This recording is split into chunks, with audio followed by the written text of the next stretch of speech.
శ్రీ ఆంజనేయ స్వామి వారి అష్టోత్తర శతనామావళి. ఓం శ్రీ ఆంజనేయాయ నమః. ఓం మహావీరాయ నమః. ఓం హనుమతే నమః. ఓం మారుతాత్మజాయ నమః. ఓం తత్వజ్ఞానప్రదాయ నమః. ఓం సీతాదేవి సముద్ర ప్రదాయకాయ నమః. ఓం అశోకవని కాశ్యత్రే నమః. ఓం సర్వమాయావి భంజనాయ నమః. ఓం సర్వబంధ విమోక్త్రే నమః. ఓం రక్షో విధ్వంస కారకాయ నమః. ఓం వరవిద్యా పరిహారాయ నమః. ఓం పరశౌర్య వినాశనాయ నమః. ఓం పరమంత్ర నిరాకర్తే నమః. ఓం పరమంత్ర ప్రవేదకాయ నమః. ఓం సర్వగ్రహ వినాశినే నమః. ఓం భీమసేన సహాయకృతే నమః. ఓం సర్వదుఃఖహరాయ నమః. ఓం సర్వలోకచారిణే నమః. ఓం మనోజవాయ నమః. ఓం పారిజాత ద్రుమ మూలస్థాయ నమః. ఓం సర్వమంత్ర స్వరూపవతే నమః. ఓం సర్వతంత్ర స్వరూపిణే నమః. ఓం సర్వయంత్రాత్మకాయ నమః. ఓం కపీశ్వరాయ నమః. ఓం మహాకాయాయ నమః. ఓం సర్వరోగహరాయ నమః. ఓం ప్రభవే నమః.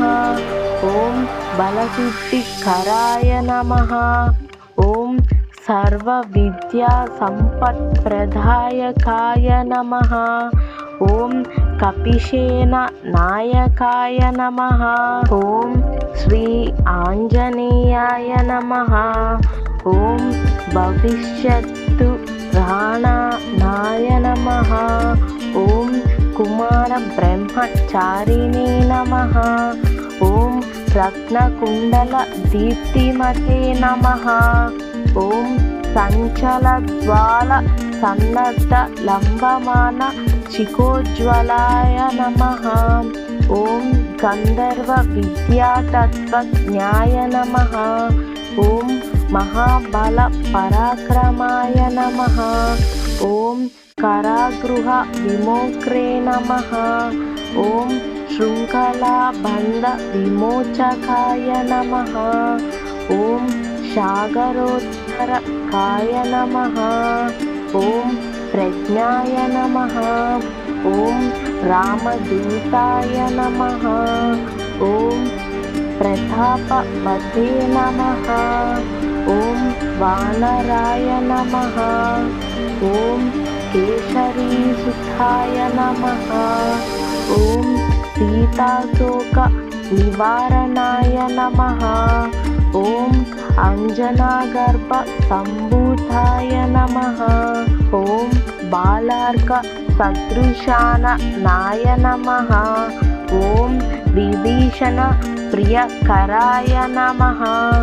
ఓం దశగ్రీవ కులాంతకాయ నమః.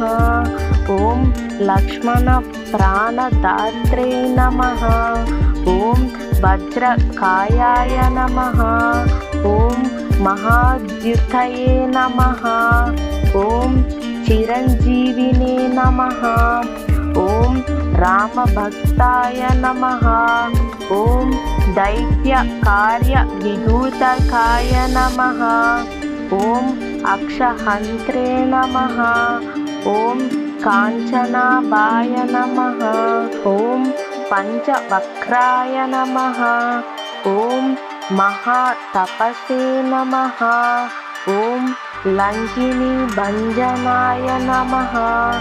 ఓం శ్రీమతే నమః. ఓం సింహిక ప్రాణభంజనాయ నమః. ఓం గంధమాదన శైలస్థాయ నమః. ఓం లంకాపుర విదాహకాయ నమః. ఓం సుగ్రీవ సచివాయ నమః. ఓం ధీరాయ నమః. ఓం శూరాయ నమః. ఓం దైత్య కులాంతకాయ నమః. ఓం సురార్చితాయ నమః. ఓం మహా తేజసే నమః. ఓం రామచూడామణి ప్రదాయ నమః. ఓం కామరూపిణే నమః. ఓం శ్రీ పింగళాక్షాయ నమః. ఓం వార్ధిమై నరకార పూజితాయ నమః. ఓం కవళీకృత మార్తండ మండలాయ నమః. ఓం విజితేంద్రియాయ నమః. ఓం రామశుగ్రీవ సందాత్రే నమః. ఓం మహారావణ మర్దనాయ నమః. ఓం స్ఫటికావాయ నమః. ఓం భాగదీసాయ నమః. ఓం నవవ్యాకృతి పండితాయ నమః. ఓం చతుర్బాహవే నమః. ఓం దీనబంధవే నమః. ఓం మహాత్మనే నమః. ఓం భక్తవత్సలాయ నమః. ఓం సంజీవన నగ్రాత్రే నమః. ఓం శుచయే నమః. ఓం వాగ్మినే నమః. ఓం దృఢవ్రతాయ నమః. ఓం కాలనేమి ప్రమదనాథాయ నమః.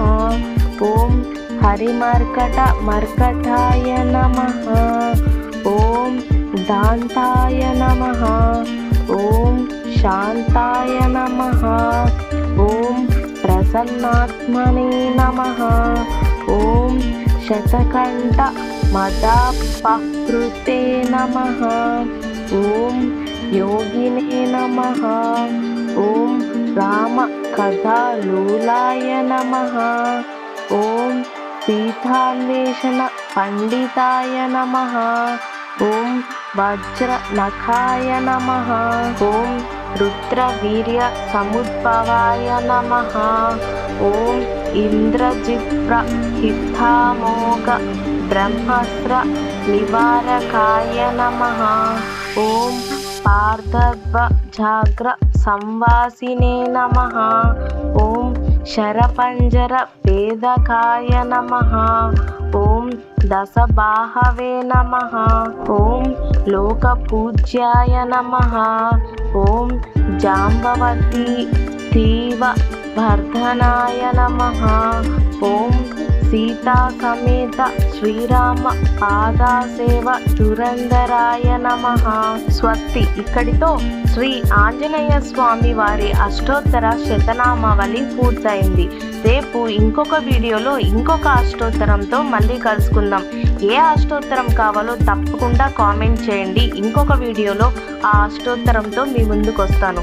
ఇలాంటి ఇంట్రెస్టింగ్ వీడియోల కోసం, ఇన్ఫర్మేటివ్ వీడియోల కోసం ఇప్పుడే నా ఛానల్ని సబ్స్క్రైబ్ చేసుకొని వాచ్ చేస్తూ ఉండండి. Thank you for watching Teju epic book. Please subscribe.